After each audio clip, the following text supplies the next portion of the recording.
Fire साइडमा आज हामी बहस गर्नेछौँ। सत्तारूढ दलभित्रको विवादले आज प्रतिनिधि सभा मृत अवस्थामा छ। सरकारको भविष्य अनिश्चयमा छ।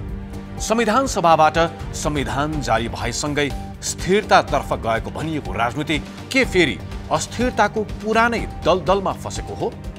समृद्धिको सपना देखेको देश र यस देशका नागरिकले दल र नेताहरूको सत्ता युद्धमा कहिलेसम्म पिल्सिनु पर्ने?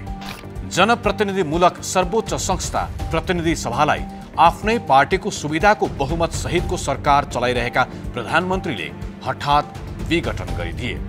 आफ्नै पार्टी, प्रमुख प्रतिपक्ष र अरू विपक्ष सहित समाजका हरेक तबकाले प्रधानमन्त्रीको यो कदमलाई नयाँ राजनीतिक अस्थिरता निम्त्याउने कदम भनिरहेका छन्। संविधानमा प्रतिनिधि सभा विघटनको अधिकार प्रधानमन्त्रीलाई नभएको भन्दै सर्वोच्च अदालतमा न्यायिक निरूपणको प्रक्रिया चलिरहेको छ। तर अब संसद पुनर्स्थापना भए पनि नभए पनि 3 वर्ष अघि नेपाली नागरिकले स्थिरता, विकास र सुशासनका लागि भन्दै कम्युनिस्ट गठबन्धनलाई दिएको मत खेर गएको छ र एक प्रकारले देश र जनतामाथि धोका भएको छ। सरकारमा बस्नेहरूले बाटो बिराए तिनलाई रोक्ने र सुधारको दबाब दिनुपर्ने प्रतिपक्षी शक्तिहरू नेकपा फुट्ला र राजनीतिक लाभ होला भन्ने आशामा बसेका छन्। सबै नीतिको मूल नीति राजनीति नै यति विकृत भएपछि सुधारको अपेक्षा कहाँबाट गर्ने? प्रतिनिधि सभा विघटन संवैधानिक रूपमा ठिक या बेठिक अदालतले तय गर्ने नै छ। तर राजनीतिक र नैतिक दृष्टिले ठिक भन्ने ठाउँ भने छैन। यद्यपि केही नयाँ प्रश्न पनि उब्जिएका छन्। संसदीय प्रणाली अवलम्बन गरेको मुलुकमा विशेष अधिकारविहीन प्रधानमन्त्रीको परिकल्पना कतै आफैमा गलत त थिएन? आफैले सुरु गरेको यो नयाँ समस्याबाट प्रधानमन्त्री केपी शर्मा ओली बाहिर आउने बाटो चाहिँ के होला? फायर साइडको आजको अङ्कमा हामी यिनै प्रश्नको जवाफ खोज्नेछौँ र आज हामीसँग हुनेछन् नेपाली कांग्रेसका नेता कृष्ण प्रसाद सिटौला।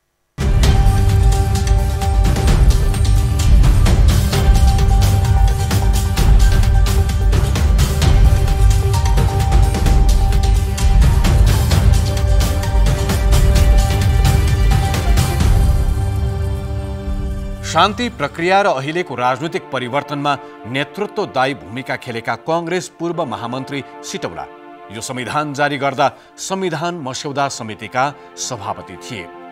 तत्कालीन माओवादीको लोकतान्त्रिकरण र आफ्नै पार्टी कांग्रेसलाई गणतन्त्रको बाटो लैजाने अहम भूमिका खेलेका सिटौला यो परिवर्तनका एक महत्त्वपूर्ण राजनीतिक पात्र समेत हुन्।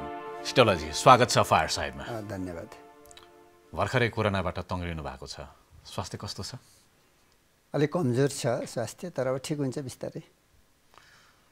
अलि अप्ठ्यारो बेलामा तपाईँ बिरामी पर्नुभयो। यो बेलामा बिरामी नपर्दिनु भएको भए अर्थोक तरिकाले तपाईँको अभिव्यक्ति हुन त कहिले पनि नपरेको राम्रो बिरामी भनेको, तर यो बिरामी परेकै बेलामा देश अलि सङ्कटमा गयो, संवैधानिक शून्यता जस्तो अवस्थामा गयो। कस्तो लागिरहेछ? ओलीजीको, प्रधानमन्त्रीजीको संसद विघटनको निर्णयले देशमा राजनीतिक अस्थिरता त निम्तो भयो नै। संक्षेपमा भन्दा यो निर्वाचन पनि नहुने, संसद पुनर्वाली गर्न पनि नदिने जस्तो तर्फ राजनीतिक वृत्तमा व्यापक चर्चा छ अहिले। मैले अस्पतालबाट आएको अहिले 5 दिन मात्रै भयो। म अस्तिको दिनदेखि मात्रै भेटघाटमा हिँड्न थालेको छु। हिजो आफ्नो पार्टीको मिटिङमा पनि गएन। र यो संसद विघटनले चाहिँ संविधान पुरै क्षतविक्षत हुने अवस्थामा पुग्ने खतरा छ आजको दिनमा।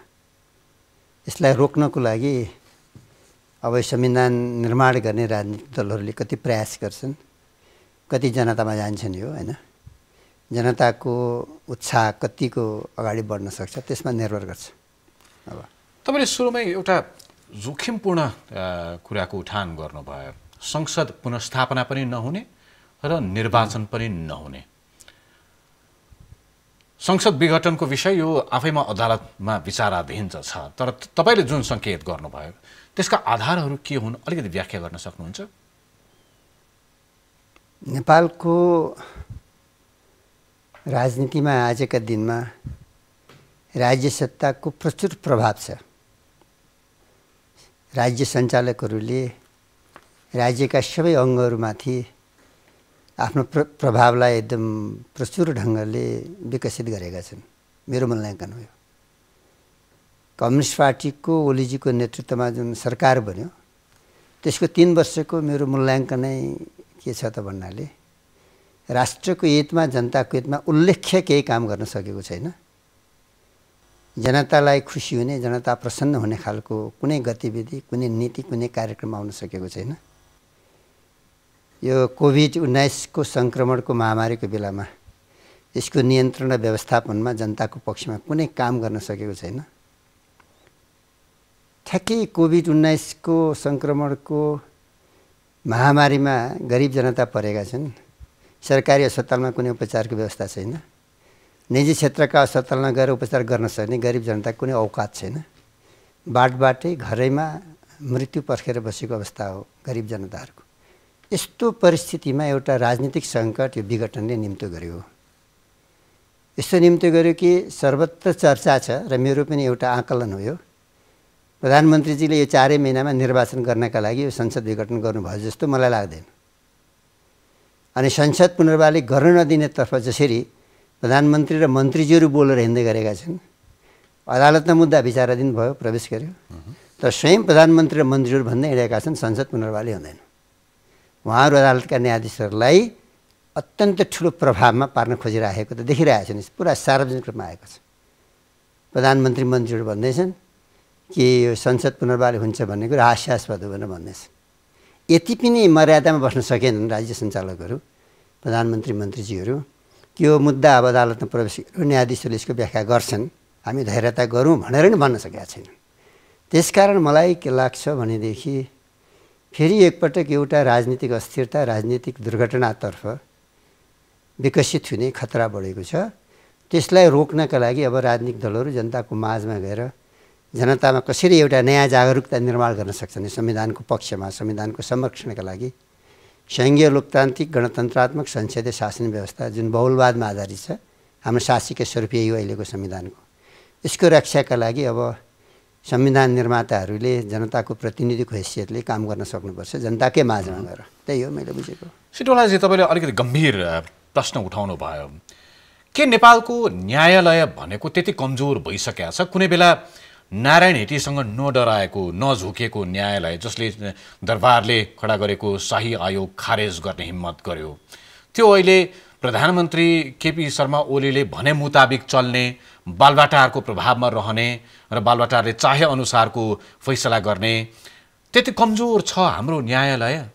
म तपाईँले जुन आशयका साथ प्रश्न गर्नुभएको छ, म त्यही आशय पुरा होस् भन्ने चाहन्छु। अदालतका न्यायाधीशहरूले स्वतन्त्र निष्पक्ष ढङ्गले संविधानको व्याख्या गरेर निर्णय दिन सकुन्, मेरो पनि तपाईँ जस्तै अपेक्षा हुन्छ। तर कहाँनिर छैन, विगतमा पनि संसद पुनर्वालीको मुद्दा हामीले सर्वोच्च अदालतमा उठाएकै हौँ। सर्वोच्च अदालतको बृहत बेन्चले पुनर्वाली हुँदैन भनेको इतिहास पनि हामीले बिर्सेका त छैनौँ नि त।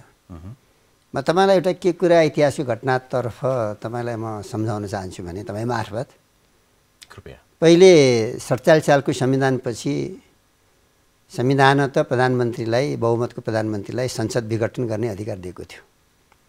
पहिलोपटक गिरिजाप्रसाद कोइरालाले त्यो अधिकारको प्रयोग गर्नुभयो। नेपाली काङ्ग्रेस पार्टीभित्री विवादका कारण गिरिजाप्रसाद कोइरालाले संसद विघटन गर्नुभएको हो। त्यो संसद विघटनपछि राजनीतिक व्यवस्थामा, संसदीय व्यवस्थामा अस्थिरता उत्पन्न भयो। मध्यावधि निर्वाचनपछि 56 सालसम्म आइपुग्दा अनेकौँ सरकारहरू बने, अनेकौँ विकृति विसङ्गति त्यसबेला खडा हो। त्यसै बेला हिंसाको राजनीति पनि नेपालमा जन्मियो, अस्थिरता। त्यसपछि फेरि संसद विघटन, त्यही बहुमतको प्रधानमन्त्रीले संसद विघटन गर्न पाउने संवैधानिक व्यवस्थाको अधिकार प्रयोग गरेर शेरबहादुर देउबाजीले संसद विघटन गर्नुभयो। त्यो संसद विघटनपछि प्रतिगमन राजा ज्ञानेन्द्रले सुरु गरे, निर्वाचित प्रधानमन्त्रीलाई बर्खास्त गरे। र त्यति मात्र होइन, त्यो संसद विघटनले अब अस्थिरता मात्र ल्याएन, राजनीतिक दुर्घटनाग्रस्त नै गर्यो र देशको राजतन्त्र पनि सिद्धिएर गयो। अत्यन्त ठुलो कुर्बानी, आन्दोलन, नेपाली जनताले बिहोर्नु पर्यो त्यसपछि हैन। यो दुईटा अनुभव हामीलाई थियो, संविधान निर्माण गर्दा यो दुईटा अनुभव हामीलाई थियो। बहुमतको प्रधानमन्त्रीलाई चित्त नबुझ्दा संसद विघटन गरिदिने, देशमा अस्थिरता ल्याउने, राजनीतिक दुर्घटना गराउने यो अधिकार प्रधानमन्त्रीलाई दिन हुन्न भनेर नै त्यो व्यवस्था हामीले अहिलेको संविधानबाट हटाएका हौँ, संविधान सभाबाट हटाएका हौँ। र पार्लियामेन्ट 5 वर्षका लागि हुन्छ कार्यकाल भनेर भनेका हौँ। तर त्यो पार्लियामेन्टले बहुमतको प्रधानमन्त्री बनाउनै सकेन भने मात्रै पटक पटक अभ्यासबाट पनि कुनै पार्टीको बहुमत आएन, त्यस्तो बेलामा पटक पटक अभ्यास गर्दाखेरि पनि बहुमत जुटाउन सकेन कुनै सांसदले, कुनै नेताले, कुनै पार्टीले भने त्यस्तो बेलामा प्रधानमन्त्रीले विघटनको सिफारिस गर्न सक्छन्, निर्वाचनमा जान सक्छन् भन्ने हो। अहिले त त्यो अवस्था होइन, सिधा बहुमतको सरकार छ, बहुमतको ठ्याक्कै अहिले पनि के भयो त भन्नाले अहिले पनि ओलीजीले आफ्नो पार्टीभित्रको कलहका कारण, आफ्नो पार्टीभित्रको अन्तर्विरोधका कारण, उहाँहरूको सत्ताको हानथापका कारण, जे होस् उहाँहरूको आन्तरिक कारणले उहाँले संसद विघटन गरिदिनु भयो। नेपाल कम्युनिस्ट पार्टीको आन्तरिक कलहको प्रहार संसदमाथि उहाँले गरिदिनु भयो, संविधानमाथि उहाँले गरिदिनु भयो। यो अत्यन्त गलत कार्य भएको छ। यो दुईटा सन्दर्भ भयो। एउटा पुराना संसद विघटनका नजिरहरू एउटा कुरा भयो, संवैधानिक व्यवस्था अर्को कुरा भयो। यो दुईटा कुरा भयो। मैले अघि तपाईँसँग सोध्न खोजेको यो विषयमा हामी छलफल गर्छौँ नै, तर त्योभन्दा अगाडि पनि मैले तपाईँलाई सोध्न खोजेको अझै प्रष्ट रूपमा जान्न चाहेको चाहिँ अदालतमाथि, न्यायालयमाथि तपाईँको आशा मात्रै बाँकी हो, भरोसा होइन? अब यो निर्णयले बताउँछ। संविधानको प्रष्ट व्यवस्था अन्तर्गत न्यायाधीशहरू निर्णय दिने क्षमता राख्छन् राख्दैनन्, मैले निर्णय पर्खनुपर्छ। तपाईँलाई के लाग्छ? मलाई न्यायाधीशले आफ्नो क्षमता प्रकट गरून्, मेरो उहाँहरूसँग अनुरोध हुन्छ। संविधानको रक्षा गरून्, मेरो अनुरोध हुन्छ उहाँहरूलाई। शङ्का छ, सन्देह छ। जब राज्य सञ्चालक प्रधानमन्त्री स्वयं र स्वयं क्याबिनेटका मानिसहरू संसद पुनर्बहाली हुँदैन, पुनर्बहाली हुन्छ भन्ने कुरा आश्वासन हो भनेर हिँड्दै हुनुहुन्छ, उहाँले अदालतलाई प्रभाव पार्न खोजिराख्नु भएको छ। उहाँले अदालतलाई आफ्नो अनुकूल हिँडाउन खोजिराख्नु भएको छ। सरकारले अदालतलाई आफ्नो अनुकूल अदालतको रूपमा विकसित गर्न खोज्नु भएको छ। त्यसबाट यो अदालत मुक्त छ कि छैन? अहिलेको अदालत न्यायाधीशहरूको नि परीक्षाको घडी यही हो आज मैले बुझेको। त्यसैले मैले भन्न खोजेको कुरा के हो भने यिनै चर्चाका कारण प्रधानमन्त्रीले संसद विघटन गर्नुभयो, यो मुद्दा अदालतमा प्रवेश गर्यो। प्रवेश गरेपछि भन्न थाल्नुभयो जोडका साथ सार्वजनिक रूपबाट पुनर्बहाली हुँदैन। मानिनु प्रधान न्यायाधीश पनि प्रधानमन्त्री हुनुहुन्छ जस्तो गरेर यसको राजनीतिक प्रभाव त मूल्याङ्कन त हामी राजनीतिक कर्मीहरूले गर्नुपर्छ नि त। त्यही मूल्याङ्कनको आधारमा भन्दैछु के न्यायाधीशहरू सरकारको प्रभावबाट मुक्त छन् या छैनन्? यसको लेखाजोखा त म आज गर्दिनँ। यसको लेखाजोखा पछिमा गर्न चाहन्छु। संविधानले न्यायाधीशहरूलाई सक्षम हुनुपर्छ, निष्पक्ष हुनुपर्छ, स्वतन्त्र ढङ्गले निर्णय दिनुपर्छ भन्ने व्यवस्था गरेको छ संविधानले अदालतलाई। तर अदालतले त्यो संविधानले दिएको अधिकारको प्रयोग सही ढङ्गले गर्न सक्छ कि सक्दैन? प्रधानमन्त्रीले त दुरुपयोग गर्नुभयो अधिकारको, संविधानमै नभएको अधिकार प्रयोग गर्नुभयो उहाँले। बहुमतको प्रधानमन्त्रीलाई विघटनको अधिकार दिएको छैन हैन। मैले तपाईँसँग बुझ्न चाहेको के भने नि, तपाईँ भलै आज प्रतिपक्षमा हुनुहुन्छ तर लामो शासकीय अनुभव छ, सत्तासँग कुनै न कुनै रूपमा निकटता, शासन सत्तामा भनौँ। तपाईँ जतिको व्यक्ति, तपाईँ जतिको राजनैतिक चरित्र, तपाईँ जतिको व्यक्तिले अदालतमाथि भरोसा भन्दा पनि आशा मात्रै, त्यसमाथि पनि शङ्कासहित बढी यो अवस्था ल्याउनको लागि तपाईहरू पनि त जिम्मेवार रहनु भयो नि हैन? न्यायालयमा जाने न्यायाधीशहरू त्यही संसदको सुनवाईबाट प्रवेश गर्ने हुन्। यो इन्स्टिच्युटहरू, यी निकायहरूलाई हामीले कहाँ पुर्याएछौँ, तपाईँहरूले कहाँ पुर्याउनु भएछ? यो दुनियाँमा देखेको छ नि त कि मुख्य कुरो कार्यकारी प्रमुखले हस्तक्षेप गर्न खोज्यो भने हस्तक्षेपका धेरै उदाहरणहरू हामीले पाउँछौँ इतिहासमा खोजी गर्दा हैन। त्यसैले त हस्तक्षेपबाट कति मुक्त छ अदालत त हेर्न बाँकी छ। म भन्दैछु नि, मेरो अपेक्षा छ न्यायाधीशहरू स्वतन्त्र ढङ्गले प्रधानमन्त्रीको गलत कदमका विरुद्धमा निर्णय दिउन्। म चाहन्छु। त दिन सक्छन् त? प्रश्न छ नि त। प्रधानमन्त्री किन चाहनुहुन्न? प्रधानमन्त्री किन भन्न सक्नु? अदालतले निष्पक्ष निर्णय गरोस्। मैले गरेको अधिकार होइन, प्रधानमन्त्रीले अधिकार छैन, संविधानले अधिकार दिएको छैन भने पुनर्बहाली गरोस्। किन भन्न सक्नुहुन्न प्रधानमन्त्री? किन अदालतलाई स्वतन्त्र निष्पक्ष ढङ्गले काम गरोस् भनेर उहाँले सदाशयता सार्वजनिक रूपबाट प्रकट गर्न सक्नुहुन्न? यसभित्र केही आश, यसभित्र केही अर्थ त लुकेको छ नि त। म जतिको राजनीतिक कर्मीले एउटा पार्टीको केन्द्र तहको मान्छेले बोल्दाखेरि धेरै कुरा विवेचना गरेर बोल्नुपर्छ। मेरो विवेचना राजनीतिक वृत्तबाटै हुन्छ। यो समग्र परिस्थिति राजनीतिक चर्चा परिचर्चा विवादका कारण उत्पन्न भएको परिस्थिति हो नि, त्यसको मूल्याङ्कन त्यही ढङ्गले मैले गर्नुपर्छ। यो शङ्का उब्जिनुको एउटा कारण सायद पार्टी कार्यालयबाट सोझै सिफारिस भएर न्यायालयमा पदासीन हुने प्रवृत्तिका कारण पनि कतै न कतै नेपाली कङ्ग्रेसबाट पनि यसरी पटक पटक सिफारिस भएका नामहरू सार्वजनिक रूपमै हाम्रो कोटाबाट नियुक्त भएका फलानु भनेर भन्ने चलन पनि त छ। त्यसकारण पनि यो शङ्का अलि प्रबल रूपमा तपाईँमा। यो चाहिँ म के भन्न चाहन्छु भनेदेखि संवैधानिक परिषदको रचना गरिएको छ संविधानमा। संवैधानिक परिषदमा प्रधानमन्त्री अध्यक्ष हुनुहुन्छ अनि त्यसपछि संसद प्रतिनिधि सभाको अध्यक्ष, उपाध्यक्ष, सभामुख, उपसभामुख, राष्ट्रिय सभाको अध्यक्ष, प्रधान न्यायाधीश, विपक्षी दलको नेता चाहिँ 6 जनाको छ। अझ त्यसमा थप संरचना के छ भने प्रतिनिधि सभाबाट 2 जना त्यसका सदस्य हुन्छन्, सभामुख, उपसभामुख। सभामुख, उपसभामुखमध्ये 2 जना एउटै पार्टीको बन्न पाउँदैन, एउटै लिङ्गको बन्न पाउँदैन, प्रष्ट व्यवस्था छ। एउटा प्रश्न यहाँनिर छ। अब एउटा प्रश्न यहाँनिर छ, आजसम्म किन उपसभामुखको निर्वाचन भएन? अहिले अग्नि सापकोटा सभामुख भइसकेपछि किन आज उपसभामुखको निर्वाचन संसदले गरेन? किन ल्याइएन? सभामुखको निर्वाचनपछि लगत्तै उपसभामुखको निर्वाचन गरेको भए त्यो उपसभामुख एकजना महिला हुने थिइन् संसद र कम्युनिस्ट पार्टी बाहेक अर्को पार्टीबाट आउने थिइन्, चाहे समाजवादी पार्टीबाट आउन् चाहे नेपाली काङ्ग्रेस पार्टी आउन्। यहीँनिर म तपाईँलाई भन्न चाहन्छु हाम्रो पनि कमजोर रह्यो संसदमा। मैले आफ्नो कमजोरी छुपाउनु पनि कुनै कारण छैन। हाम्रो संसदले एकदम दृढताका साथ संसदमा उठाउनु पर्ने विषय थियो उपसभामुखको निर्वाचन। 3 वर्ष त नेपाली कङ्ग्रेसले तमासा हेरेर बसेकै हो नि, रविता हेरेर बसेकै हो नि। त्यो भन्न पर्ने थियो, म मान्छु यो कुरा हैन, स्पष्ट छ। मैले त अझ सुरुदेखि मैले आफ्नो पार्टीमा कुरा उठाउँदै आएको हुँ। वाम गठबन्धनको नाममा चुनाव लडेका हुन् 2टा कम्युनिस्ट पार्टीले, वाम गठबन्धनको नामबाट भोट पाएका हुन्। वाम गठबन्धनको नामबाट भोट पाएपछि पहिले एमालेको माओवादीबाट सभामुख, एमालेबाट उपसभामुख बन्नुभयो, 2टा पार्टी अलग अलग हुन् भनेर। तर 2टा पार्टी एक भइसकेपछि त 2टा मध्ये एउटा पदबाट उहाँले राजीनामा गर्नुपर्थ्यो। यो संवैधानिक, राजनीतिक, नैतिक सबै दृष्टिकोणले त्यो कुरा त्यसैले जोडदारका साथ संसद उठाउन सक्नुपर्थ्यो। नेपाली काङ्ग्रेस पार्टीले उठाउन सकेन, त्यसलाई मेलाफाइड प्रयोग गर्यो। त्यसलाई कम्युनिस्ट पार्टीका नेताहरूले हाम्रो यो पार्टी एक हुनुभन्दा अगाडिको हो सभामुख निर्वाचन भनेर संविधानको गलत प्रयोग, उनीहरूले कपटपूर्ण प्रयोग त्यस बेला भएकै हो।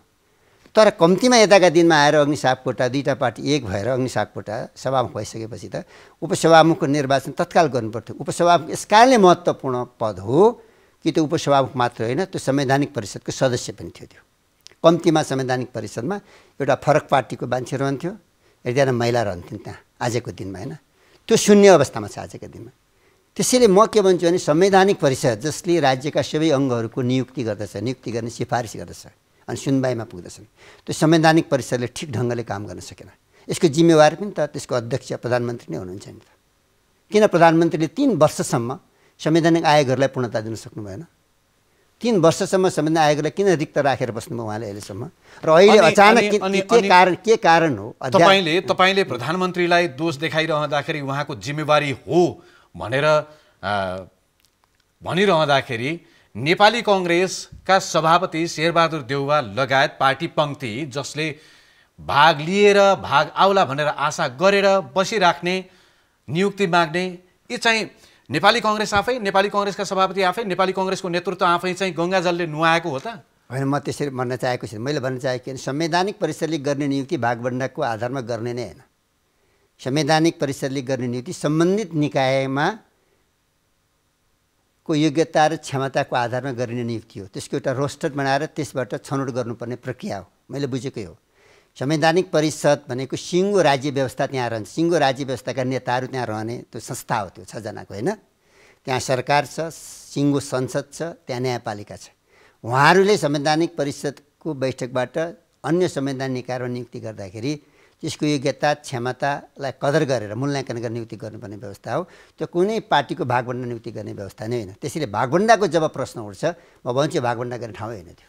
तपाईले यसो भनिरहँदा नि सिटौलाजी, यति बेला त कतिपयले के पनि नेपाली कङ्ग्रेसलाई आरोप लगाइरहेका छन्, यो गम्भीर आरोप पनि छ।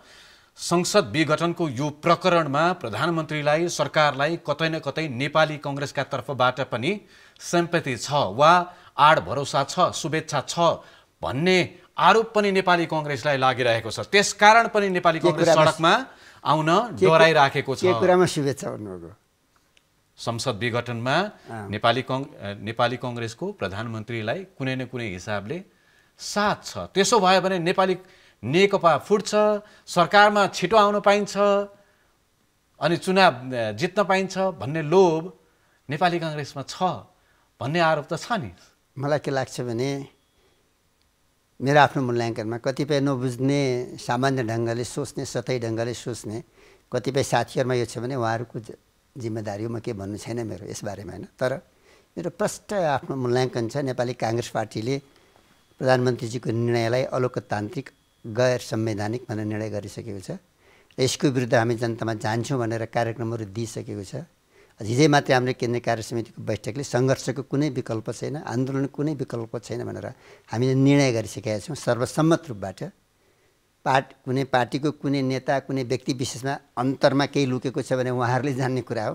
नेपाली कांग्रेस पार्टीले संस्थागत रूपबाट निर्णय गरेको छ अहिलेका प्रधानमन्त्रीजीको यो कदम गैर संवैधानिक छ, यसको विरुद्ध आन्दोलनमा जानुपर्छ निर्णय गरेर आन्दोलनका कार्यक्रमहरू समेत हामीले घोषणा गरिसकेका छौँ। त्यसकारण नेपाली कांग्रेस पार्टी अनेक मतमा छ, फरक मतमा छ, सरकारलाई शुभेच्छा दिइराखेको छ, सरकारसँग मिल्यो मतमा छ आदि खालको आरोप कृपया नलगाउनु उचित हुन्न आजका दिनमा। तर नि सिटौलाजी, तपाईँका कार्यक्रमहरू पनि सरसर्ती हेरेका छौँ हामीले। हिजो सार्वजनिक कार्यक्रम पनि हेऱ्यौँ। योभन्दा अगाडि तपाईँहरूले सडकमा जहाँ जहाँ प्रदर्शन गर्नुभयो त्यो पनि हेऱ्यौँ। पहिला सङ्घीय संसदमा, अहिले प्रदेशको निर्वाचन क्षेत्रमा, अनि त्यसपछि नगर, गाउँ, त्यसपछि वडा। यो आन्दोलनभन्दा ज्यादा त निर्वाचनको तयारी, चुनावको तयारी जस्तो देखिन्छ नि। होइन, म तपाईँलाई भन्न चाहन्छु विगतको आन्दोलनको नि हामीलाई अनुभव छ। कुनै पनि पार्टीले आफ्ना तमाम कार्यकर्ताहरूलाई पहिले त राजनीतिक रूपबाट, वैचारिक रूपबाट आन्दोलित गर्न सक्नुपर्छ, विचार सम्प्रेषण गर्न सक्नुपर्छ। जस्तो नेपाली कांग्रेस पार्टीको हाम्रो देशका सबै जिल्ला, क्षेत्र, प्रदेश निर्वाचन क्षेत्र, वडा तहसम्म हाम्रो सङ्गठन छ। सङ्गठनमा रहेका हाम्रा 10औं लाख हाम्रा कार्यकर्ता साथीहरू छन्। ती सबै कार्यकर्ता साथीहरूले आफ्नो तहगत रूपबाट पहिले सडकमा हामीले निकाल्न सक्नुपर्छ, आन्दोलनमा ल्याउन सक्नुपर्छ, एकाकार गर्न सक्नुपर्छ। तब त अनि आन्दोलन केन्द्रित भएर सदरमुकाम केन्द्रित होला, राजधानी केन्द्रित होला, त्यो समय आउँछ नि त।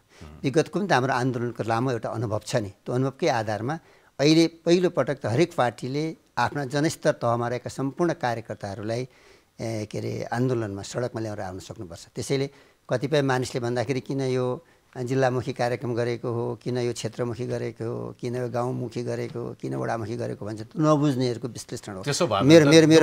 मेरो बुझाइ के छ भनेदेखि कहिले हामी वडा तहमा गरेका हुन्छौँ, कहिले जिल्ला तहमा, कहिले केन्द्रीय तहमा हामीहरू कार्यक्रम गरेका हुन्छौँ। तपाईँ हेर्दै जानुहोस् न, तपाईँ हेर्दै जानु होला। माघको अन्तिम धेर समय लाग्दैन, 1 महिनाभित्रमा नेपाली कांग्रेस पार्टीले नेतृत्व गरेको आन्दोलनले एउटा ज्वारभाटा निर्माण गर्नेछ। तपाईँ पक्का विश्वास गर्नु। के गर्छ त्यसले? त्यो ज्वारभाटाले गर्छ? त्यो ज्वारभाटाले दुईवटा काम गर्छ। यो ओलीजीको गैर संवैधानिक निर्णयलाई सच्याउन न्यायाधीशहरूलाई पनि एउटा वैचारिक मद्दत पुग्ला, ओलीजीलाई पनि गल्ती एहसास गर्नको लागि मद्दत पुग्ला। तपाईँले नेपाली कांग्रेसको नेतृत्वको आन्दोलनले ज्वारभाटा ल्याउँछ भनिरहँदा तपाईँहरूलाई नेकपाकै एउटा पक्ष, दाहाल नेपाल खेमा समूह जे भनौँ, त्यो पक्षले आउनुहोस् सडकमा सँगै सहकार्य गरौँ, सङ्घर्ष गरौँ, जुन मुद्दा तपाईँले उठाइराख्नु भएको छ त्यो मुद्दा उहाँहरूले पनि उठाइराख्नु भएको छ, संयुक्त आन्दोलनमा जान चाहिँ तपाईँहरू तयार हुनु भएन।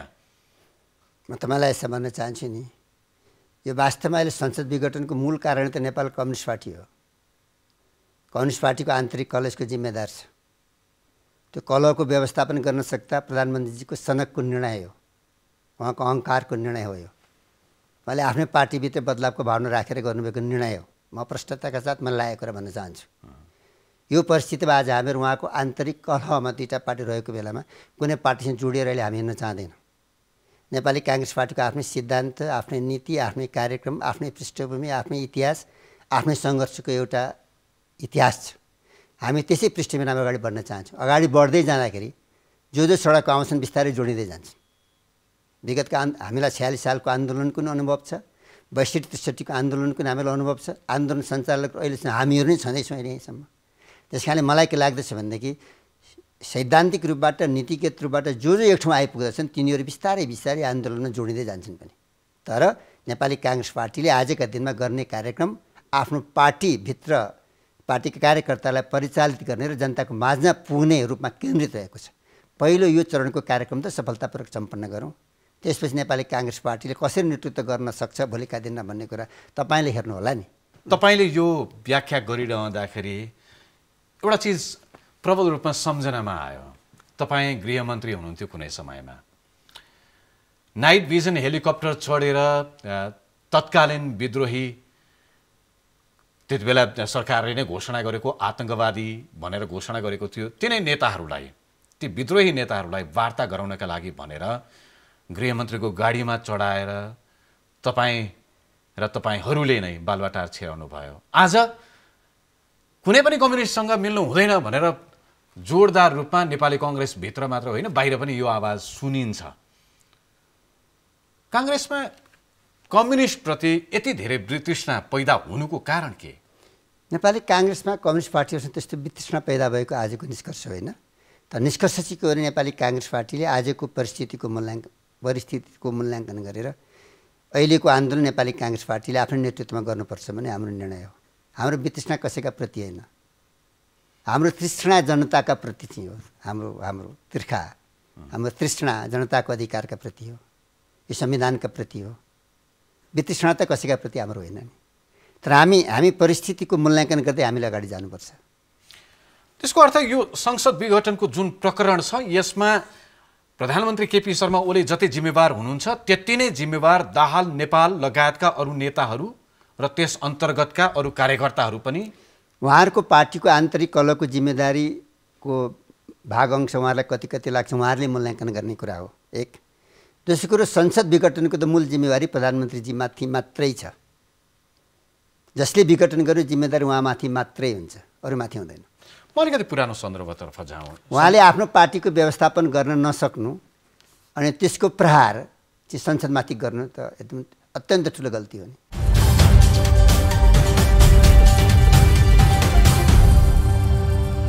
आज यो संसद विघटनमाथि छलफल गरिरहँदाखेरि धेरैजसो बहसहरूमा धेरैजसो टिप्पणीहरूमा प्रधानमन्त्रीलाई सरकारको नेतृत्व जसले गरिरहेका छन् उनलाई संसद विघटनको अधिकार नदिने गरेर संविधानमा व्यवस्था गरिएको हो भनेर व्याख्या हुन्छ। तपाईँ आफै दोस्रो संविधान सभामा संविधान मस्यौदा समितिका सभापति, त्यति बेला यो व्यवस्था यस प्रकारको व्यवस्था गर्नुको कारण के थियो अलिकति सविस्तारमा बताइदिनुहुन्छ? त्यसलाई दुईटा डिबेट थियो संविधान सभामा। दोस्रो संविधान सभामा संविधान निर्माण हुँदाखेरि एउटा डिबेट थियो कस्तो संविधान निर्माण गर्ने, शासकीय स्वरूप कस्तो हुने। माओवादीको तर्फबाट कार्यकारी राष्ट्रपतिको कुरा आएको थियो, एमालेको तर्फबाट निर्वाचित प्रधानमन्त्रीको कुरा आएको थियो, नेपाली काङ्ग्रेस पार्टीको तर्फबाट संसदीय व्यवस्थाकै कुरा आएको होइन। यो कार्यकारी प्रमुख ल्याउने अथवा कार्यकारी राष्ट्रपति ल्याउने अथवा प्रत्यक्ष निर्वाचित प्रधानमन्त्री ल्याउनेहरूको तर्क थियो। त्यसले शासन व्यवस्थामा स्थिरता दिन्छ, संसदीय व्यवस्थाले स्थिरता दिँदैन र संसद विघटन भइरहन्छ। मूल चिन्ता कम्युनिस्ट पार्टीहरूको त्यो थियो होइन, स्थिरताको कुरा थियो उहाँहरूको। हामीले त्यसलाई कसरी कम्प्रोमाइज गऱ्यौँ त भन्नाले संसदीय व्यवस्थाबाट बनेको प्रधानमन्त्री विरुद्ध 2 वर्षसम्म अविश्वासको प्रस्ताव लिएर आउन पाइँदैन है। एउटा व्यवस्था त पहिले हामीले त्यो गऱ्यौँ। दोस्रो स्थिरताका लागि स्टेबिलिटीका लागि पार्लियामेन्टलाई चाहिँ के भने बहुमतको प्रधानमन्त्रीले भङ्ग गर्न पाउँदैन है भनेर हामीले व्यवस्था गऱ्यौँ। उहाँले अस्थिरताको कुरा गर्दा विगतका विघटनहरूलाई उहाँले सम्झाउनुहुन्थ्यो हामीहरूलाई। त्यो विघटनको व्यवस्था हामीले सर्वसम्मतिले हटायौँ सबैले मिलेर। त्यसैले कम्प्रोमाइजबाट आएको संविधान हो यो। बहुमतको प्रधानमन्त्रीले संसद विघटन गर्ने होइन, बहुमतको प्रधानमन्त्रीले सरकार चलाउन सक्नुहुन्न नि उहाँले मार्ग प्रशस्त गर्नुपर्छ अर्को प्रधानमन्त्री बन्ला। अर्को प्रधानमन्त्री बन्नै नसक्ने परिस्थितिमा पो अर्को कुरा सोच्न सकिन्छ त? त्यो छ नि संविधान व्यवस्था होइन, हामीले व्यवस्था गरेका हौँ। त्यस कारणले पार्लियामेन्ट 5 वर्षसम्म भङ्ग हुनु हुँदैन है भन्ने मान्यतामा मूल रूपबाट बनेको संविधान हो नि त यो त। त्यो अवस्थामा मात्रै यो के अरे संसद भङ्ग हुन सक्छ जति बेलामा चाहिँ के छ भने बहुमतको प्रधानमन्त्री नै बन्न सक्दैन। मानिलिउँ अहिले नै ओलीजीले सरकार चलाउन सक्नु भएन, आफ्नो पार्टीको आन्तरिक कलहका कारण सरकार चलाउन सक्नु भएन, उहाँले पार्लियामेन्टमा राजीनामा गर्नुपर्छ। उहाँले भने राष्ट्रपतिले राजीनामा बुझाउन सक्नुहुन्छ। राजीनामा गरिसकेपछि अर्को बहुमतको प्रधानमन्त्री बन्न सकेन भने पो त्यसपछिको अर्को कुरा आउँछ त। संविधानमा व्यवस्था छ नि त्यो कुरा त होइन र। तर पार्टीमा झगडा हुने, एउटा बहुमतको प्रधानमन्त्री छ, त्यो बहुमतको प्रधानमन्त्रीको पार्टीभित्र झगडा हुने, त्यो झगडाको शिकार संसद हुने, त्यो झगडाको शिकार संसद हुने, त्यो झगडाको शिकार जनताको अधिकार हुने, त्यो त हुनु भएन नि। संसद त जनताको सार्वभौम संस्था हो नि। जनताको सार्वभौम संस्थामाथि कम्युनिस्ट पार्टीको कलह पोख्न पाइन्छ? प्रधानमन्त्रीले त दुईटा तर्क राख्नु भएको छ। एउटा त संविधानमा धारा 76(7) अनुसार यो विघटनको अधिकार प्रधानमन्त्रीलाई छ भन्ने तर्क पनि उहाँको छ। अर्कोतर्फ उहाँले सँगसँगै के पनि भन्नुहुन्छ भने यो संविधान भन्दा पनि प्रधानमन्त्रीको विशेषाधिकार हो, त्यसकारण यो न्यायालयमा प्रवेश गर्नुपर्ने विषय नै होइन। मैले जनतामा जाउँ भनेर बहुमतको बलमा बनेको प्रधानमन्त्रीले सरकार चल्न नसक्दाखेरि ताजा जनादेश लिउँ भन्दाखेरि के फरक पर्छ? कसरी त्यो अवैधानिक भयो, कसरी असंवैधानिक भयो भनेर प्रश्न गर्नुहुन्छ। यो उहाँको प्रश्न अधिनायकवादी सर्वसत्तावादी निरङ्कुश शैलीको उपज हो। संविधानले मलाई अधिकार नदिए पनि मैले गर्न पाउनुपर्छ भन्ने कुरा पूर्ण रूपले एउटा तानाशाही सोचको, तानाशाही शैलीको उपज हो, त्योभन्दा बढी अरू होइन। त्यसो भए अलिकति प्रष्ट रूपमा बताइदिनुहोस् न, यदि अदालतले पुनर्स्थापना गर्ला नगर्ला त्यो आफ्नो ठाउँमा छ, तर आज हामी कुरा गरिरहँदाखेरि यदि पुनर्स्थापना भएन र चुनावमा जानै पर्ने स्थिति भयो भने प्रधानमन्त्री केपी शर्मा ओलीले घोषणा गरेको यो निर्वाचनमा नेपाली कांग्रेस जाँदैन? प्रधानमन्त्रीले घोषणा गरेको निर्वाचन हुन्छ? सम्भव छ? कुनै तयारी छ? कम्युनिस्ट पार्टीको आन्तरिक विवाद निर्वाचन आयोगमा टुङ्गिन नै 2-3 महिना लाग्छ। सर्वोच्च अदालतले पुनर्वालीको निर्णय गर्ने कति समय लगाउने हो? सजिलो छ? मैले त बुझेर बोल्नुपर्छ। मैले देखेको छैन। प्रधानमन्त्रीले अरू 4 महिना प्रधानमन्त्री बन्नका लागि यो संसद विघटन गर्नुभएको हो? उहाँको प्रधानमन्त्री बन्ने र 4 महिनाका लागि मात्रै हो? उहाँले आजको अभिव्यक्तिहरू कसरी गर्दै हुनुहुन्छ? म सर्वसर्वा हुँ भन्ने खालको अभिव्यक्ति छ कि छैन? राजा ज्ञानेन्द्रभन्दा तन्केर उहाँले गरेका जुन भाषणहरू म सुन्दछु, उहाँ नै देश स्टेट भइसक्नु हो। चल्दैन त्यसरी। उहाँले राजनीतिलाई दुर्घटनाग्रस्त गर्न सक्नुहुन्छ, यो व्यवस्थालाई दुर्घटनाग्रस्त गर्न सक्नुहुन्छ। त्यसलाई बचाउनको लागि एउटा अभियान सञ्चालन गर्नुबाहेक, आन्दोलन गर्नुबाहेक कुनै विकल्प मैले देखेको छु। मैले यो कुरा आफ्नो पार्टीमा पनि राखेको छु, सार्वजनिक रूपबाट पनि म राख्न चाहन्छु। With due respect to the court, यदि सम्मानित सर्वोच्च अदालतबाट प्रधानमन्त्रीको जुन कदम छ त्यो सदर भयो र संसद नभएको स्थितिमा निर्वाचनमा जानुपर्ने भयो भने नेपाली कांग्रेस जाँदैन। हामी त्यसलाई सोच्यौँला नि। म तपाईँलाई फेरि भन्न चाहन्छु, मैले मेरो एउटा सुरुमै तपाईँलाई मैले भनेको छु, निर्वाचन नगर्ने, संसद पुनर्वाली हुन नदिने, नहुने होइन हुन नदिने, राज्य सत्ताको प्रभाव पारेर हुन नदिने, त्यो विकराल परिस्थिति सामुन्नेमा देखेपछि त त्यसलाई चिरफार गर्न हामीले अगाडि जानुपर्छ। पुरै राजनीतिमा प्रधानमन्त्रीजीको यो निर्णयबाट कालो बादल जाएको छ। पुरै अँध्यारो एउटा सुरुङमा नेपालको राजनीतिक व्यवस्था प्रवेश गरेको छ। कहाँ गएर ठोकिने हो थाहा छैन, कसरी निस्किनु सुरुङबाट थाहा छैन। त्यो भनेको त्यसमा एउटा उज्यालो झिल्को, एउटा उज्यालो प्रवेश गराउनका लागि नेपाली कांग्रेस पार्टीले एउटा अग्रसरता लिनुपर्छ। त्यो एउटा आन्दोलन। तपाईले सडकबाट यो सन्देश दिने भनिरहँदाखेरि सडकबाट अदालतलाई प्रभाव पार्ने प्रयत्न पनि त भएन, यो भएन र? त जनताको मत त अदालत पुग्छ त। यो जनताको सरकारको विषय हो नि। न्यायाधीशहरूको मात्रै सरकारको विषय हो, जनताको सरकारको विषय होइन। जनताको अधिकारसँग जोडिएको विषय होइन, जनताको सार्वभौम सत्तासँग जोडिएको विषय होइन, जनताको सार्वभौम सत्ताको प्रतिनिधित्व गर्ने संस्था विघटन गरेको विषय जनताको अधिकारसँग जोडिएको विषय हो कि होइन? जनताको सम्पूर्ण जनताको साझा सरकारको विषय हो। जनता उठ्नुपर्छ, जनताले आफ्नो सन्देश अदालतलाई सडकबाट दिन सक्नुपर्छ। मेरो प्रष्ट विचार हो। त्यसो भए नेपाली कांग्रेस सडकबाट सदन अदालत चलाउने निष्कर्षमा विचारमा पुग्यो। ल, नेपाली कांग्रेस पार्टी विगतको इतिहास हेर्नुहोस् त। अदालतले संसद पुनर्वाली गरेन, कांग्रेसले छोड्यो पुनर्वालीको मुद्दा। संसद पुनर्स्थापनाको मुद्दा कांग्रेसले छोडेन। हामी संसद पुनर्वाली गरेरै छोड्यौँ आन्दोलन मार्फत। गलत स्वतन्त्र न्यायपालिका भन्ने कुरा तपाईहरुको पनि त त्यो कुरा पनि त ढोंगी जस्तो नै देखियो। हैन, म तपाईलाई यो पनि बताउँछु नि। विगतमा नि स्वतन्त्र न्यायपालिकै थियो, 47 सालको संविधानै थियो। राजा ज्ञानेन्द्रको शासन कसरी उदय भयो? राजा ज्ञानेन्द्रले कहिले भनेन मैले संविधान खारेज गरेँ, तर परिणाम त खारेजीको थियो। अदालत स्वतन्त्रै थियो, अदालतले संसद पुनर्वाली गरेन। संसद पुनर्वाले केले गर्यो? आन्दोलनले गर्यो। आन्दोलनको तेजमा संसद आयो। संसद मार्फत हामीले नेपालको राजनीतिक कोषलाई अगाडि बढायौँ नि त। इतिहास छ हामीसँग। त्यसले आज हामी के चाहन्छौँ भने आजको दिनमा त्यत्रो ठुलो दुर्घटनातर्फ देश नजाओस्, त्यत्रो ठुलो जनताले फेरि ठुलो एउटा कुर्बानी गर्नु नपरोस्, ठुलो सङ्घर्ष गर्न नपरोस्, एउटा जनमत निर्माण होस्, जनमतको कदर सबैले गरोस्, हामी चाहन्छौँ आजका दिनमा। सिरिवालाजी अलिकति मलाई प्रष्ट चित्र दिने प्रयत्न गरिदिनुहोस्। तपाईँले भने जस्तै संसद पनि पुनर्स्थापना नहुने र निर्वाचन पनि नहुने, त्यो अवस्थामा जान नदिने हाम्रो प्रयास हो।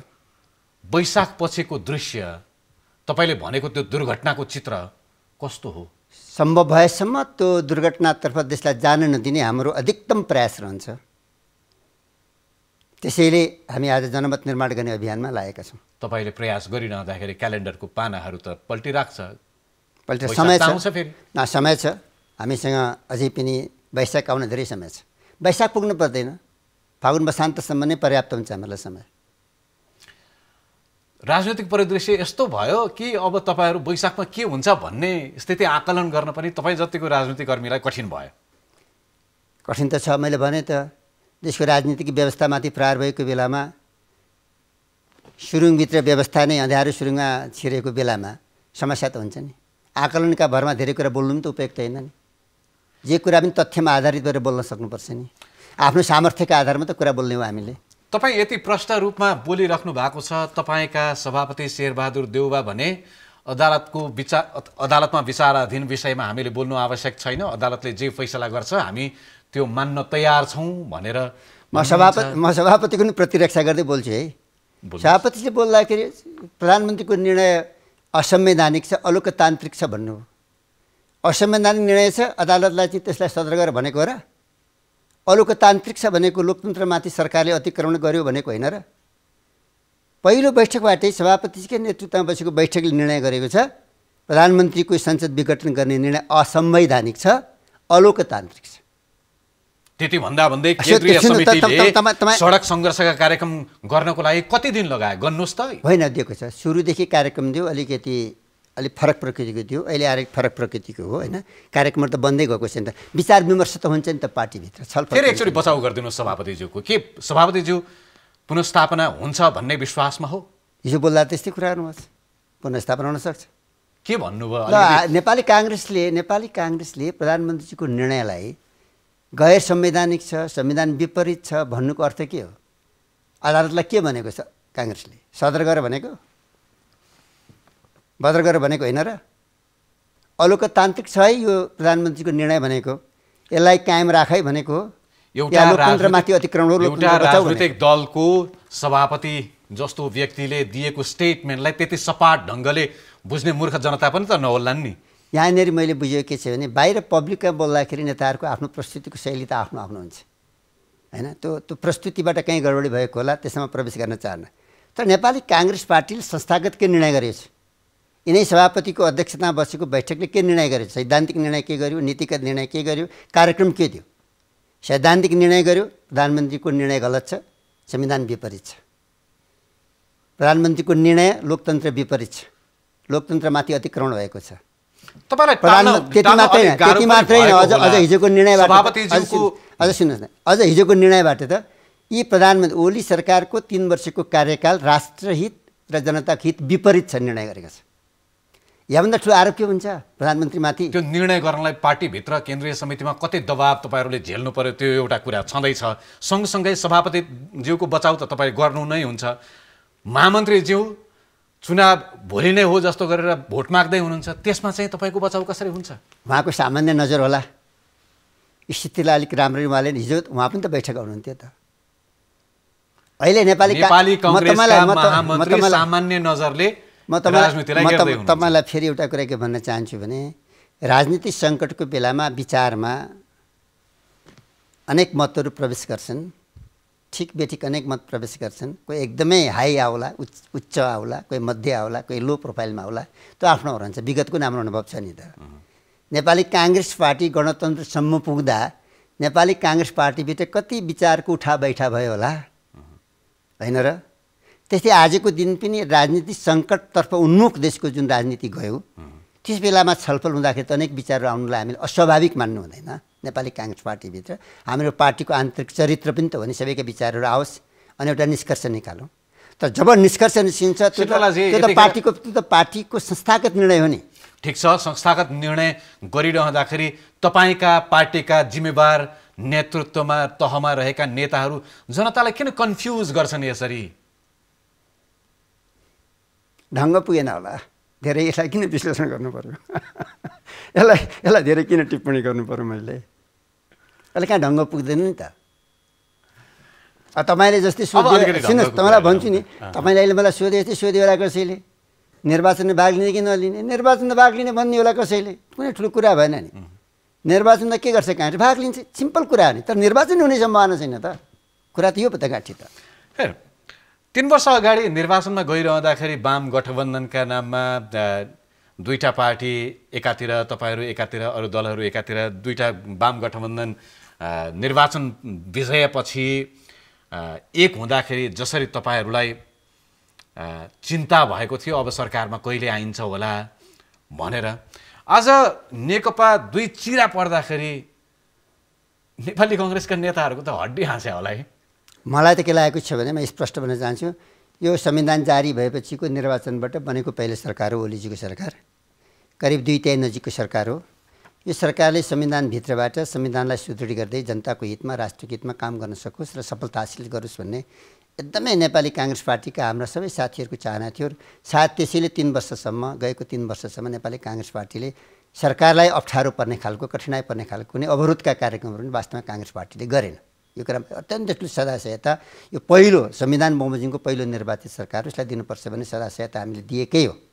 तर 3 वर्षको मूल्याङ्कन गर्दै जाँदा आजका दिनमा आइपुग्दाखेरि त यो सरकार त अत्यन्त अलोकतान्त्रिक, निरङ्कुश, सर्वसत्तावादी बाटोमा हिँड्न खोज्यो सरकार। त्यसैले नेपाली काङ्ग्रेस पार्टी जनताको माझमा जानुपर्ने स्थिति खडा भएको हो नि त। यसरी बुझ्नु पर्यो हामीले कुरा।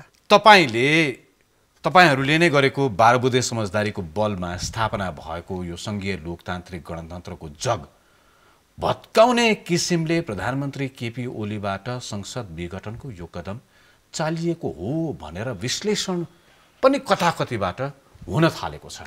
तपाईँलाई त्यस्तो लाग्छ? म त्यो चाहिँ विश्लेषण गर्दिनँ। गणतन्त्रमाथि नै प्रहार गर्ने ओलीजीको यो नियोजित षड्यन्त्र भन्नेतर्फ मेरो विचार केन्द्रित छैन। संघीयता, गणतन्त्रप्रति उहाँको इमानदारी छ। तर उहाँको जुन यो निर्णय आएको छ, यो मूर्खतावश आएको निर्णय हो भन्ने मलाई लाग्दछ। यो भनिहाल्ने उहाँको घरको कलहका कारण, त्यो पार्टीको होइन। यो निर्णयलाई उहाँले सच्याउनु भएन भने देश राजनीतिक दुर्घटनातर्फ जाने खतरा चाहिँ छ। अनि सँगसँगै यो बेलामा नेकपाभित्रको रुष्ट पक्ष अहिले विभाजित नै भनौँ, कानुनी रूपमा त्यो विभाजन नभइसके पनि त्यसका नेता अध्यक्ष दाहालले यति बेला नेपालमा लोकतन्त्र खोसियो, मैसँगको संवादमा उहाँले के भन्नुभयो भने यत्रो लोकतन्त्रमाथि प्रहार भएको बेलामा, संविधान धुजा पार्ने कदम भइरहेको बेलामा लोकतन्त्रको प्रवक्ता भनेर आफूलाई भन्ने देशहरू, अमेरिका, युरोप, भारत लगायतका देशहरूले किन बोलेनन्, म छक्क परेको छु भनेर अघिल्लो साता मलाई भन्नुभएको थियो। सँगै त्यही बेलामा चीनको सक्रियता छ, भारतको स्टेटमेन्टहरू पनि आएको छ, अमेरिकाले भनेको छ आन्तरिक मामिला हो नेपालको भनेर बोल्या छ।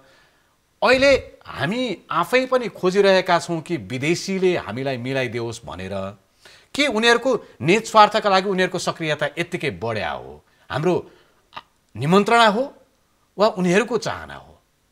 नेपाली काङ्ग्रेसको त निमन्त्रणा छैन कसैलाई पनि आजका दिनसम्म।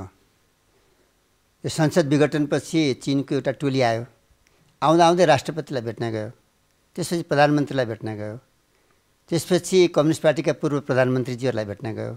स्मरणको लागि नेपाली काङ्ग्रेसका सभापति शेरबहादुर तपाईँ पनि एउटा भेटमा त यसलाई फुल टेस्ट भन्न दिनुहोस् है प्लिज।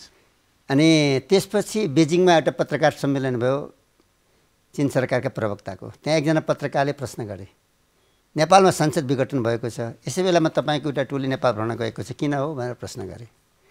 प्रश्न गर्दा अलिकति अप्ठ्यारो पर हो के हो उहाँले जान्ने कुरा हो। उहाँले भन्नुभयो नेपाल चीनको सम्बन्धलाई, मैत्री सम्बन्धलाई बढाउनका लागि हो भनेर उहाँले जवाफ दिनुभयो। त्यसपछि उहाँले पूर्व प्रधानमन्त्री बाबुराम भट्टराई र हाम्रो सभापति शेरबहादुरजीलाई भेट्नुभएछ त्यो टोलीले। मैले मेरो सभापतिलाई सोधेँ के कुरा रहेछ भन्दा कुरा केही पनि छैन भन्नु। मलाई के लाग्दछ भनेदेखि चीनको कम्युनिस्ट पार्टीले एउटा चिन्ता व्यक्त गरेको हामी पाउँछौँ नेपालमा कम्युनिस्ट पार्टी फुटेकोमा। नेपाल कम्युनिस्ट पार्टीलाई जोड्नको लागि उहाँहरूको प्रयास हामी पाउँछौँ। अझ दुःखलाग्दो कुरा चाहिँ मलाई कहाँनिर हो भने ठिक छ नेपाल चीनको सम्बन्ध राम्रो हुनुपर्छ, हाम्रो पनि धारणा छ।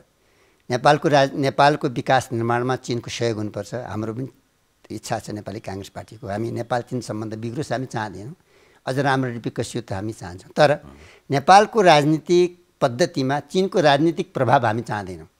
चीनमा एकदलीय कम्युनिस्ट पार्टीको शासन छ, यहाँ बहुदलीय संसदीय लोकतान्त्रिक शासन प्रणाली हो। चीनको राजनीतिक प्रभावलाई हामी यहाँ इम्बाइब गर्न चाहँदैनौँ, हामी लिन चाहँदैनौँ। हामी डेमोक्रेटिक वर्ल्डकै राजनीतिक विचारधारा लिन चाहन्छौँ। सही कुरा भन्छु म त, क्लियरली भन्न चाहन्छु होइन। तर नेपाल र चीनको सम्बन्ध राम्रो हुनुपर्छ। सम्बन्ध बेग्लै विषय हो, राजनीतिक विचारधारा राजनीतिक पद्धति बेग्लै विषय हो नि त होइन र। तर अहिले आएर चीनको जुन हठात संसद विघटनपछि सिधै चीनको एउटा टोली आउने चीन सरकारको त्यो पार्टीको सिधै आएर राष्ट्रपतिजीलाई भेट्ने 1-1.5 घन्टा, प्रधानमन्त्रीजीलाई भेट्ने 3-4 घन्टा, अनि प्रचण्डजी माधव झलनाथजीलाई भेट्ने। त्यसै बेला चीनमा किन गएको है भनेर भन्दाखेरि सम्बन्ध सुधार्न है भन्ने आधारमा दुईवटा प्रधानमन्त्रीलाई औपचारिकता निर्वाह गरेको जस्तो मात्रै मलाई लागेको छ। यसको अर्थ मैले के भन्न खोजेको होइन भने नेपाल विश्व त सानो छ, एकदम सानो छ। सरोकार सबैका माथि छ, सबैका माथि छ। नेपाल जियो पोलिटिकल सिचुएसनले अत्यन्त महत्त्वपूर्ण ठाउँमा छ, संवेदनशील पनि। दुईटा ठुला देशहरू छन्, भारत र चीन।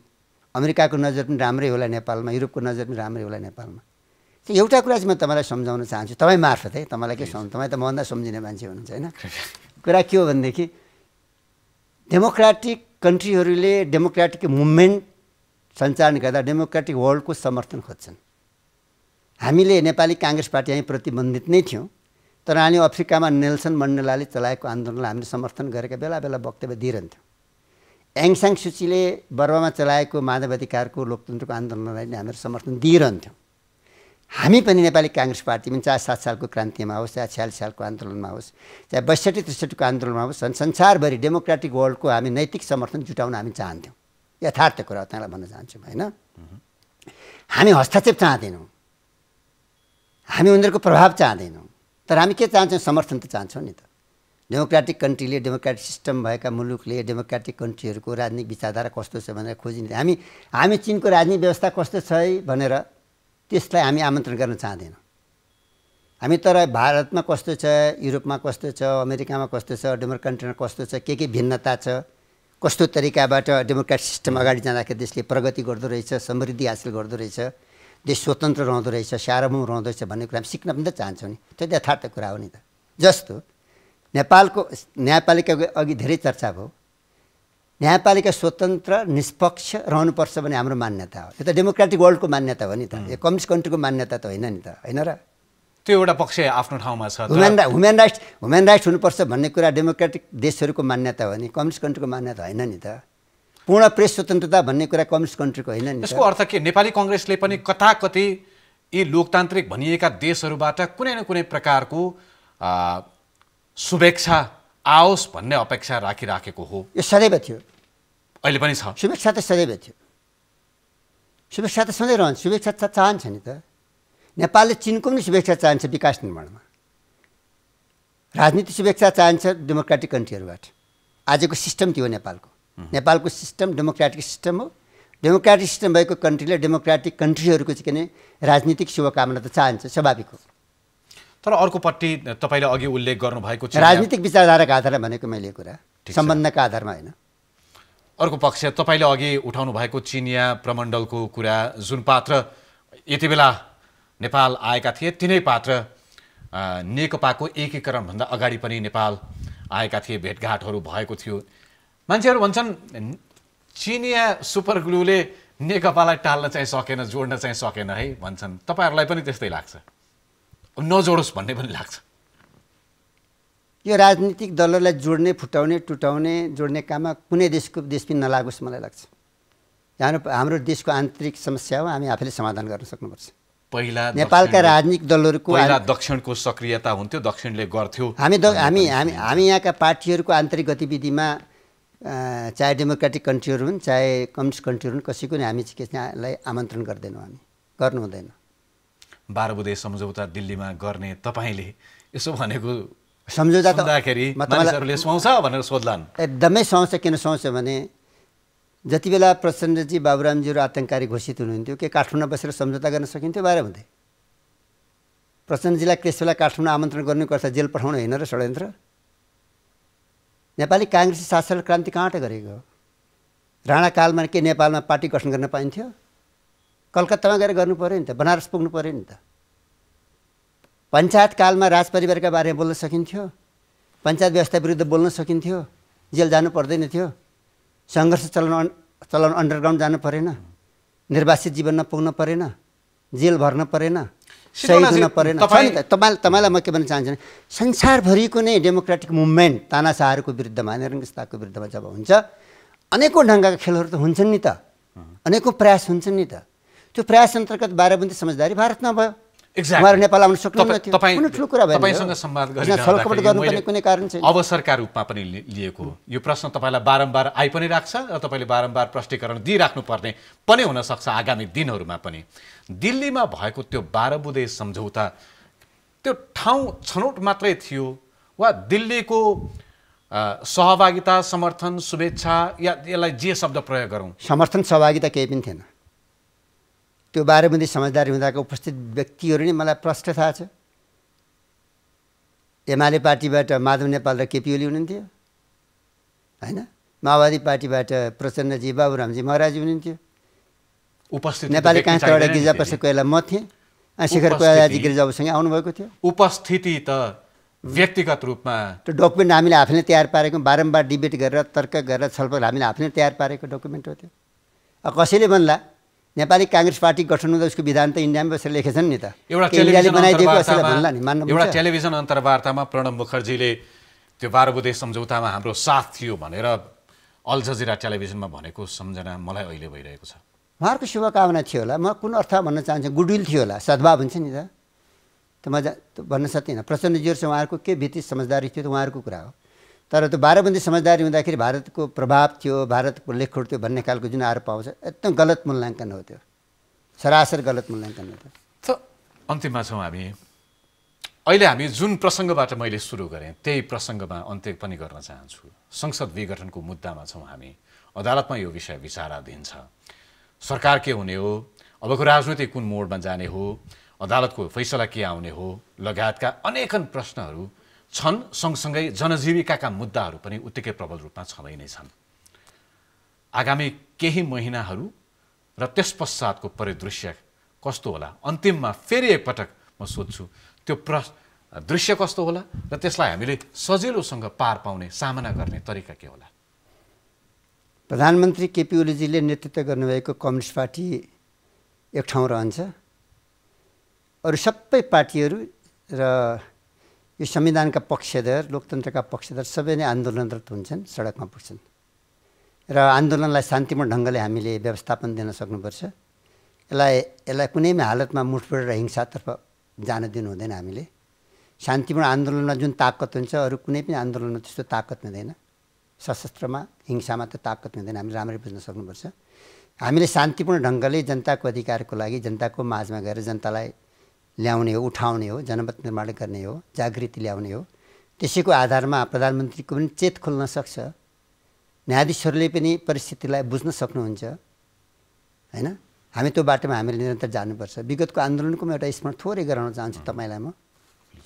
गिरिजाप्रसाद कोइरालाले एकपटक रत्न पार्कमा भएको सानो एउटा कोण सभामा उहाँले बोल्नुभयो के भन्नुभयो भने नेपालमा गणतन्त्रको नदी र संवैधानिक राजाको नदी सँगसँगै बग्दैछ अहिले यो दुईवटा नदी मिस्यो भने के हुन्छ वर्तमान राजाले बुझुन् एका देशमा नेपालमा राजा थियो भने दन्त्य कथा हुन्छ राजाको चेत भए समयमै सोचुन् भन्नुभएको थियो राजाको चेत खुलाउने प्रयास थियो उहाँको होइन चेत खुलेन अन्ततः राजतन्त्र नै दुर्घटनाग्रस्त भयो के थाहा थियो होला बिचरा त्यस बेलाका राजा ज्ञानेन्द्रलाई म बिचरा शब्दकाले भन्छु कि नबुझेको अर्थमा उहाँले किन बुझ्नु भएन राजनीति मलाई लाग्छ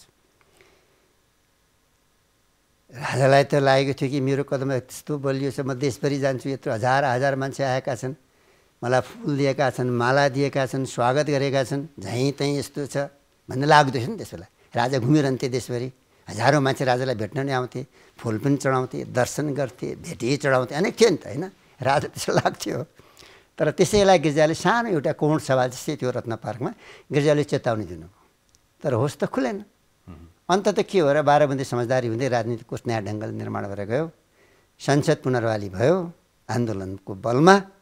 संसद पुनर्वाली भएको पहिलो दिनमा नै गणतन्त्रको अभ्यास भयो संसदमा। माओवादी आइपुगेकै थिएन नि संसदमा। त मलाई याद दिलाउन चाहन्छु, हामीले संसदको पहिलो बैठक गर्दाखेरि नै राजाको कुर्सी त्यहाँबाट हटायौँ, राजाका फोटो त्यहाँबाट हटायौँ र हामीले संसदको पहिलो बैठक प्रारम्भ गरेका हौँ। यो तपाईँले बुझ्नुपर्छ। त्यस कारणले कुरा के हो भने राजाले सायद आफ्नो राज्य सत्ताको प्रभाव सर्वोच्च अदालतमा नपारेर संसद पुनर्वाली गर्न दिएको भए, सर्वोच्च अदालतका फुलकोटका सम्पूर्ण न्यायाधीशले मिलेर संसद पुनर्वाली गर्न मिल्दैन है भनेर नभनेको भए, संसद पुनर्वाली गरिदिएको भए सायद देशको राजनीतिक कोर्स अर्कै ठाउँमा अडिन्थ्यो कि त होइन र। धेरै कुराहरू छन् नि त।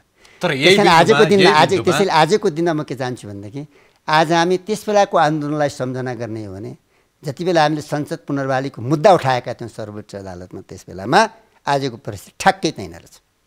ठ्याक्कै यही अवसरलाई तपाईँले इङ्गित गरेका केही व्यवस्था विरोधी शक्तिहरूले अवसरको रूपमा बदल्ने प्रयत्न पनि गरिरहेका छन्। अबको केही वर्षमा सायद तपाईँले जुन कुरा भन्नुभयो त्यस्तै अवस्थामा नेपालका राजनैतिक दलहरूले पनि टाउकामा हात राखेर बस्नुपर्ने स्थिति आउने त होइन भन्ने संशय पनि उत्तिकै छ। त्यो आउन नदिनका लागि नेपाली काङ्ग्रेस पार्टीले देशलाई नेतृत्व दिनेछ। मलाई विश्वास छ नेपाली काङ्ग्रेस पार्टीले दिने नेतृत्वमा आम नेपाली जनताको साथ हुन्छ। हस्, धेरै धेरै धन्यवाद यहाँलाई।